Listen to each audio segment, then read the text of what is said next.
Vamos a analizar una secuencia corta de ADN. Las letras que utilizaré son las abreviaturas de varias bases nucleotídicas, o también llamadas bases nitrogenadas, que conforman una secuencia de ADN. Por ejemplo, supongamos que tenemos un poco de timina, citosina, guanina, citosina, timina, adenina, timina y finalmente otra timina. Esta es nuestra secuencia de ADN. Pero, ¿cuál sería la secuencia correspondiente de ARN en la que sería transcrita? Si se acuerdan de esto por los videos anteriores, pausen el video y traten de resolverlo.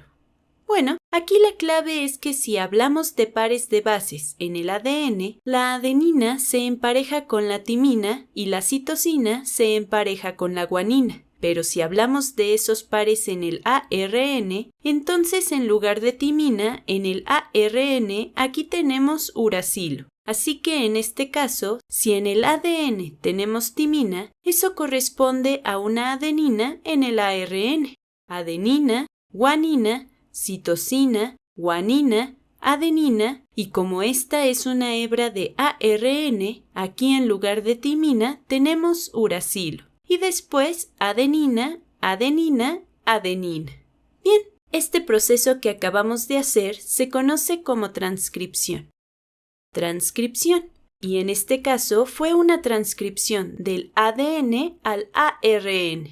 Ahora, si hablamos de todo el proceso en el que toda esta información tiene un efecto en el cuerpo, el siguiente paso es partir del ARN y traducirlo a una proteína. Eso lo podemos hacer como vimos en videos anteriores. Es decir, si agrupamos 3 bases, se forma un codón, que lo que hace es codificar para un aminoácido en particular. Para saber para qué aminoácido se hace la codificación, podemos ver una tabla de código genético. Se encontrarán con diferentes tipos de tablas, pero esta es la más común. Entonces, vamos a ver. En este caso, nuestra primera letra es A, la segunda también es A y la tercera es G. Entonces, la primera letra es A, la segunda letra es A, así que nos encontramos en esta celda. Y la tercera letra es G. Por lo tanto, traduce al aminoácido lisina, que se abrevia como LYS.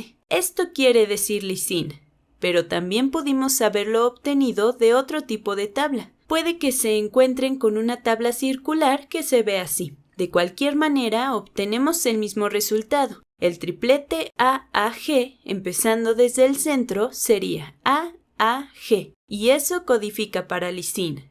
Bien, ahora vamos con el siguiente codón. Si ustedes se sienten emocionados como yo, los invito a que pausen el video y continúen traduciendo esto.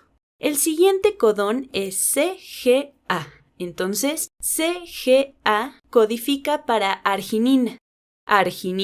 Y después tenemos UAA. UAA nos lleva a este pequeño punto negro. ¿Pero qué significa? Bueno, esto significa que termina el codón. En algunas ocasiones puede que aquí se encuentre escrita la palabra fin, así que este es el fin. Y claro, no hay un aminoácido que se llame fin. En realidad, esto le indica al proceso de codificación que se detenga. Y recuerden que todo esto ocurre dentro de un ribosoma. Así que este es el final de la secuencia de aminoácidos, o también conocida como secuencia polipeptídica. Ahora hagamos algunas cosas interesantes. Pensemos en algunas situaciones en las que existen mutaciones. Y en alguna de estas bases, tal vez algo es insertado o eliminado, o incluso puede ser que algo haya sido intercambiado. Empecemos con algo conocido como mutación puntual. Supongamos que esta C es intercambiada por una A. Si esto ocurre, entonces en la hebra de ARN, aquí ahora tendremos uracilo. Y si esto es uracilo, entonces podemos ver que AAG sigue igual y codifica para lisina. Pero el segundo codón ahora es diferente. ¿Ahora para quién codifica? Bueno, si buscamos CUA ahora codifica para leucina en lugar de arginina. Entonces escribimos LEU, que es la abreviación de leucina. Esto es algo muy común que ocurre en una mutación de sustitución. Se cambia un aminoácido en particular, pero muchas veces puede ser mucho más significativo. Por ejemplo, si esta G se intercambia por una A, entonces esta C en el ARN ahora será U. ¿Y después qué es lo que pasa? El primer codón sigue codificando para lisina, pero el segundo ahora es UGA. UGA. Y esto indica el fin, así que el proceso de codificación actual se detendría, lo que sería un gran problema porque si esta secuencia de ADN, o mejor dicho, si el polipéptido no mutado tuviera que continuar y de pronto aquí se detiene antes de que miles de otros codones puedan terminar, eso afectaría significativamente a la proteína para la que se está codificando.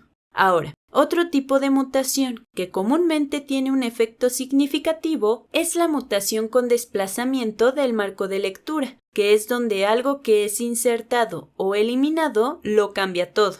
Por ejemplo, en lugar de que A sustituyera a G, ¿qué pasaría si A fuera insertada aquí? Bueno, ahora nuestra secuencia se vería así: TTC. Después tenemos A y después GCT. A, T, T, T. Entonces, esta era nuestra secuencia original, pero la A fue insertada aquí. Esta vez no reemplazó a G, y por lo tanto cambia todo lo que tenemos hacia la derecha. ¿Cómo nos quedaría ahora? Si transcribimos al ARN, ahora nos quedaría A, G, U, C, G, A, U, A, en donde el primer codón sigue codificando para lisina. Ya lo hemos visto muchas veces, pero ¿qué me dicen del segundo codón? Bueno, el segundo codón ahora es UCG. UCG ahora nos lleva a serina. Tenemos un aminoácido diferente. Aquí lo más interesante es que no solo cambia un aminoácido, sino que sigue ocurriendo. Aquí podemos ver que tenemos AUA y AUA nos lleva a la isoleucina. Isoleucina, que es muy diferente de lo que teníamos antes, porque ahora ya no tenemos un codón que ponga fin a la codificación. Así que una mutación con desplazamiento del marco de lectura, en donde insertamos o eliminamos algo, hace que toda la cadena cambie y puede provocar un impacto grave en lo que eso transcribe y después codifica. Pero afortunadamente para nosotros, aunque ocurran las mutaciones, existen mecanismos de corrección de pruebas en los sistemas biológicos que hacen que las mutaciones sean menos frecuentes de lo que normalmente serían. Y muchas personas todavía tratan de entender cómo es que funcionan completamente los mecanismos de corrección de pruebas. Otra cosa para tomar en cuenta es que generalmente asociamos una mutación a algo malo. Y bueno, muchas veces sí es malo, porque lo que solía ser una proteína funcional deja de serlo porque se detuvo muy pronto la codificación. O si existe una mutación de desplazamiento del marco de lectura, se codifican cosas completamente diferentes. Por eso es que muchas veces puede ser algo muy malo. Incluso muchas enfermedades son causadas por extrañas mutaciones como esta, pero otras veces puede ser que la mutación no sea un grave problema. Quizá algo fue intercambiado y solo cambió uno de los aminoácidos que al final no cambia la habilidad de la proteína para hacer su trabajo. En ese caso no hay problema, pero de vez en cuando una mutación puede ser algo bueno. De hecho, necesitamos que ocurra la mutación para que exista variación en una población, y gracias a la variación es que se da la selección natural y la evolución. Si no existiera la variación, entonces no tendríamos las diferentes cosas que se seleccionan de los distintos medioambientes, y con el tiempo no tendríamos un cambio gradual. Espero que ahora puedan tener una mejor idea sobre la transcripción y después la traducción. Voy a escribirlo. Aquí ocurre la transcripción de ADN a ARN y aquí se da la traducción.